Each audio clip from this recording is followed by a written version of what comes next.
दोस्तों, वैसे तो अभी दिल्ली में विधानसभा चुनाव की तारीखों का ऐलान नहीं हुआ, लेकिन ऐलान से पहले ही भारतीय जनता पार्टी हार की बौखलाहट से इस कदर उकता चुकी है कि अब वो खुलेआम नियम, कायदे और कानून की धज्जियां उड़ा रही है। उनके एक नेता है प्रवेश वर्मा, जो डंके की चोट पर कह रहा हूं, गुपचुप नहीं, डंके की चोट पर लोगों को गुमराह करने का काम कर रहे हैं।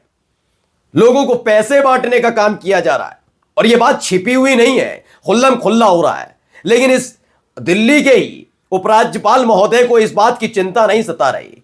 किसी को कोई फर्क नहीं पड़ रहा कि कैसे चुनावों से पहले ही दिल्ली में पैसों की बारिश की जा रही है वोटर्स को, और कहा जा रहा है कि सुनो भाई सुनो, ये पकड़ो 1100 रुपए, बदले में देना वोट, मैं चुनकर आऊंगा तो सरकारी नौकरी भी दूंगा, पक्का घर भी दूंगा और ये पैसा आपके खाते में आता रहेगा। सवाल ये नहीं है कि आप पैसा बांट रहे हैं, सवाल यह भी है कि दरअसल ये पैसा आ कहां से रहा है। सवाल नंबर 2 यह भी है कि दरअसल वोट के लिए ये नोट वाला जो खेल खेला जा रहा है, किसके इशारे पर खेला जा रहा है। और सवाल नंबर 3, इस खुलेआम खेले जा रहे खेल में सिर्फ आम आदमी पार्टी ही क्यों बोल रही है, कांग्रेस क्यों चुप्पी साध कर बैठी है। नमस्कार, मैं हूं प्रज्वल गौतम और आप देख रहे हैं टाइम्स एक्सप्रेस। पहले बिना देर किए मैं कुछ तस्वीरें, कुछ वीडियोस आपको दिखाने जा रहा हूं, उस वीडियो को देखिएगा और उसके बाद आगे की कहानी बताता हूं।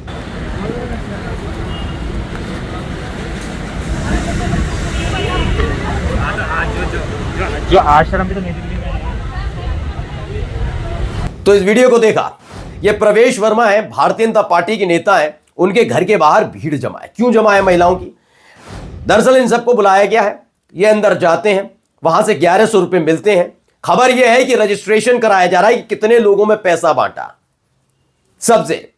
अब 1100 रुपए बांटे जा रहे हैं। ये पैसा कहां से आ रहा है किसी को फर्क नहीं पड़ रहा। हां, आम आदमी पार्टी सवाल पूछ रही है तो उपराज्यपाल महोदय को कोई चिंता नहीं, शांत बैठे हुए हैं, कोई लेना देना नहीं, कोई अराजकता नहीं है, कोई नीति नियम कानून खूंटी पर नहीं टांगे जा रहे।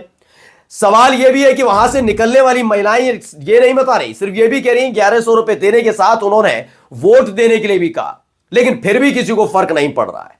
यानी खुला खेल खेला जा रहा है। मानकर चलिए, जिनका कहना होगा, हो सकता है कि मैं सब कुछ बदल दूंगा, प्रवेश वर्मा कह रहे हैं, ठीक है, तो ये सिर्फ एक विधानसभा क्षेत्र में ही क्यों पैसे बांटे जा रहे हैं? भाई योजना होगी तो दिल्ली के लिए होगी ना, पूरी दिल्ली का एक एक जो निवासी है उसके लिए 1100 रुपए की व्यवस्था होनी चाहिए। कोई योजना है तो, वैसे तो सब जानते हैं कोई योजना नहीं है, वोटों वाला खेल है, लेकिन फिर भी कोई योजना है, मैं मान लेता हूं, चलिए योजना ही होगी। बहुत सच्चे हैं भारतीय जनता पार्टी के लोग, राष्ट्रवादी हैं कथित तौर पर, कितना राष्ट्रवाद है इनके अंदर पता है सबको, लेकिन फिर भी मैं मानता हूं। चलिए, इन्होंने दिल्ली की जनता को लाभ पहुंचाने के लिए 1100 रुपए चुनाव से ठीक पैसे पहले बांटे, तो पूरी दिल्ली को बांटो ना, एक विधानसभा क्षेत्र में क्यों है?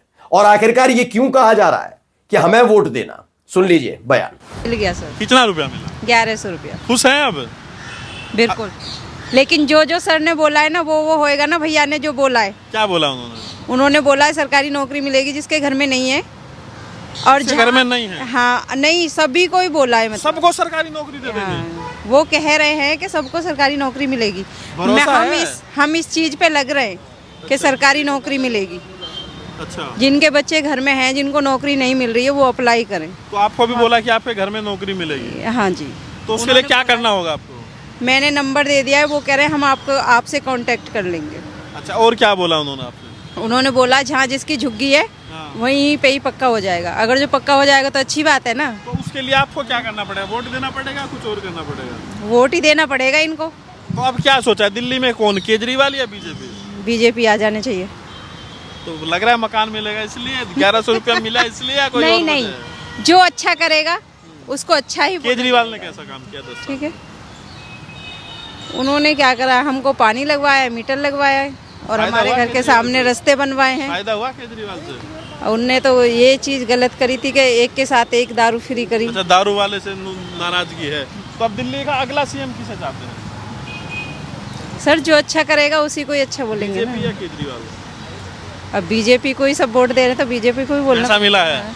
ऐसी कोई बात नहीं मिलेगा। जब भी खाना खाएंगे तब भी बीजेपी? बिल्कुल। या केजरीवाल? तो नहीं, बीजेपी हो जाएगा। तो ये महिला थी, ये निकल कर आई और इनसे पूछा वही सवाल जो अंदर से कहे गए इनसे, क्या क्या तो बताया गया है कि हर एक को नौकरी भी दी जाएगी। पहले 1100 रुपये थमाए गए हाथ में, और उसके बाद कहा है कि हर एक को सरकारी नौकरी दी जाएगी। आपके घर में जो जो बेरोजगार हैं, जिनको नौकरी नहीं लग पा रही है, उनको नौकरियां दी जाएंगी।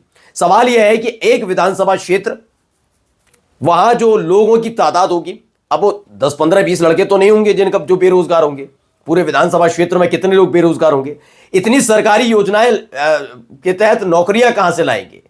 ये वादा क्या फ्रीबीज में नहीं जाता? यानी कि मुफ्तखोरी वाला खेल जो कहा कहती थी भारतीय जनता पार्टी की, देखिए आम आदमी पार्टी ये करती है वो करती है।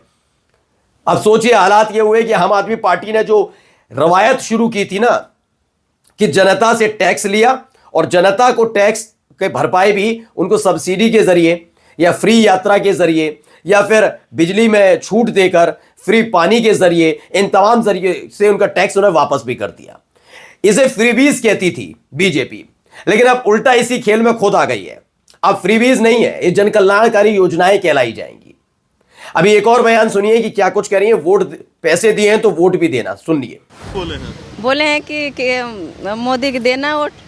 और 1100 रुपये दिया और वोट के लिए बोला। जी, बात सिर्फ इतनी बार नहीं है, वादा और भी बहुत बड़ा है भाई। आपका अपना चैनल टाइम्स एक्सप्रेस अभी आपको दिखाएगा कि कैसे बुजुर्ग महिलाओं से खास तौर पर कहा गया है कि आप चिंता मत करना, ये तो अभी किश्त है भाई, पहली किश्त है, इसके बाद कई और किश्त आपके खाते तक पहुंचेंगी। बाकायदा आधार कार्ड नंबर, बाकायदा जो आपका बैंक डिटेल्स है, साथ में आपका वोटर आईडी कार्ड, इन तमाम चीजों की जानकारी रख ली गई और कह दिया गया है कि चुनाव जीतते ही सबसे पहले आपके पास पैसा पहुंचेगा। सुनिए। आंटी आप भी आई है अंदर से? पैसा मिला आपको? हाँ जी मिला। कितना रुपया मिला है? 1100 रुपये। 1100 रुपये में किसने दिया 1100 रुपया? अब जो अंदर बैठे थे उन्होंने दिया है। परवेश वर्मा जो। हाँ जी, हाँ जी। तो क्या बोले आपको? हाँ जी, उन्होंने ये बोला हमारे को आप जिताओगे। हमने कहा हाँ भाई, गॉड ब्लेस यू। आप हमारी मदद करोगे तो हम भी करेंगे। अब हमारी हाँ। तो अभी देंगे 1100 रुपया, बाद में भी देंगे? दे दिया अभी। अभी तो आपको मिल गया। तो कह रहे आगे भी मिलेगा फिर चुनाव? हाँ, ये बोल रहे हैं कि मिलेगा, आगे अकाउंट में आएगा। अकाउंट में आएगा? अच्छा, तो अकाउंट नंबर लिया कुछ आपकी डिटेल? जो जब रजिस्ट्रेशन करा था ना तब लिया। अच्छा, तो अकाउंट की भी डिटेल ली कि नहीं ली? नहीं पता अकाउंट नहीं। नंबर लिया? नंबर लिया, अकाउंट का नंबर, खाता हाँ। बनाया था ना कार्ड, जब भी ले लिया था। जब कार्ड बनाया था ना, जब भी ले लिया था उनका अकाउंट नंबर। अच्छा, खाता नंबर ले लिया? हाँ, खाता नंबर, आधार कार्ड और पैन कार्ड, और नहीं वोटर आईडी कार्ड और आधार कार्ड। वोटर आईडी कार्ड और आधार कार्ड दे रहे हैं। अब खबर मैं क्या बताने जा रहा था कि देखिए, एक कांग्रेस के प्रत्याशी हैं, उन्होंने संदीप दीक्षित की शिकायत पर एलजी ने फौरन ही कार्रवाई की थी। सम्मान योजना के खिलाफ, जो महिला सम्मान योजना था, उसको लेकर बड़े परेशान हो गए थे, चिंतित हो गए थे दिल्ली के उपराज्यपाल, और उन्होंने क्या किया, फौरन इसे रद्द करा दिया। लेकिन जो पैसा बांटा जा रहा है, इसे लेकर उन्हें कोई दिक्कत नहीं हो रही है। आप खुद सोचकर चलिए कि एक दौर में आम आदमी पार्टी तो भैया 2012 के बाद, 13 के बाद ही सक्रिय हुई राजनीति में, लेकिन उससे पहले क्या था, बीजेपी वर्सेस कांग्रेस पार्टी। क्या कांग्रेस पार्टी ने अंदर खाने बीजेपी के साथ डील कर लिया? ये डील का जिक्र मैं इसलिए कर रहा हूं कि सरकार जरूर इनकी है, आम आदमी पार्टी की, और हो सकता है कांग्रेस उनके खिलाफ चुनाव लड़ रही है, तो बिल्कुल सही बात है। लेकिन जो काम प्रवेश वर्मा कर रहे हैं, खुलेआम कर रहे हैं, उस पर क्या कांग्रेस पार्टी को नहीं बोलना चाहिए? अभी भी उनके जहन में कौन है? केजरीवाल, मनीष सिसोदिया, संजय सिंह, आतिशी, आम आदमी पार्टी के नेता। इस खबर पर कोई कुछ बोल ही नहीं रहा। जबरदस्त सन्नाटा साफ तौर पर देखने को मिल रहा है। आप अजय माकन को ले लीजिए, संदीप दीक्षित को ले लीजिए, सारे के सारे कांग्रेस के नेता सिर्फ और सिर्फ आम आदमी पार्टी में खोट देख रहे हैं, और देखना चाहिए, होता है ये आपसी जब चीजें चलती हैं, आरोप प्रत्यारोप लगते हैं। लेकिन इतनी बड़ी खबर, इतनी बड़ी घटना कि खुले तौर पर चुनाव के ऐलान से ठीक पहले पैसा बांटा जा रहा है वोट देने के लिए, कि वोट आप पैसे लीजिए, वोट दीजिए, इस पर कांग्रेस की चुप्पी बताती है कि अंदर खाने की डील हो गई है। ये जवाब देना होगा कांग्रेस के नेताओं को, हमें मत दीजिए, जाकर इस दिल्ली की जनता को बताइएगा। क्योंकि दिल्ली की जो जनता प्रवेश वर्मा के घर से 1100 रुपए लेकर आ रही है ना, वो गुमराह होने वाली नहीं है। वो बाहर आकर साफ साफ लफ्जों में बता भी रहे कि हमें मालूम है ये पैसा क्यों दिया जा रहा है और इस पैसे का क्या करना है, हमें वो सब जानते हैं। इसी ने और टेंशन बढ़ा दी है। कहा जाता है कि वोट फॉर नोट मामले को लेकर कांग्रेस पर आरोप लगाती रही थी बीजेपी। अब तो उनका एक नेता खुले तौर पर, आपको याद भी है ना, महाराष्ट्र में भी एक ऐसा ही खेल हुआ था, होटल में बुला बुला के पैसा दिया जा रहा था, वीडियो सामने आई थी। अब वो खेल खुलेआम खेला जा रहा है इस देश के अंदर, और वो भी दिल्ली के अंदर। एक विधानसभा क्षेत्र का एक व्यक्ति जो बीजेपी का नेता है, खुले तौर पर महिलाओं को पैसे बांटता है। वो व्यक्ति खुलेआम कहता है कि मैं इसके बाद और पैसे दूंगा, और यहां जबरदस्त सन्नाटा पसरा हुआ है, किसी को कोई फर्क नहीं पड़ रहा। क्या ये नियमों का, कायदे का, कानूनों का उल्लंघन नहीं है? और अगर नहीं भी है तो ये बताना होगा कि आखिरकार ये पैसा आया कहां से, किस योजना के तहत प्रवेश वर्मा दिल्ली में अपने विधानसभा क्षेत्र की महिलाओं को पैसा बांट रहे हैं, किस आधार पर, कहां से आया, कौन सी योजना शुरू हुई, ये तमाम चीजें बतानी होंगी। क्योंकि खुलेआम जो चुनाव से पहले ये खेल खेला जा रहा है, यकीन मानकर चलिए भारतीय जनता पार्टी की एक एक परतें खुल रही हैं। लोकतंत्र की धज्जियां उड़ाने का काम किया जा रहा है, लोकतंत्र का माखौल उड़ाने का काम किया जा रहा है। कल तक बड़े बिलबिलाए घूम रहे थे कि हम संविधान का अपमान नहीं करते, बाबा साहब भीमराव अंबेडकर का अपमान नहीं करते, दोनों का सम्मान करते हैं। उसी संविधान का माखौल उड़ा रही है बीजेपी। नमस्कार।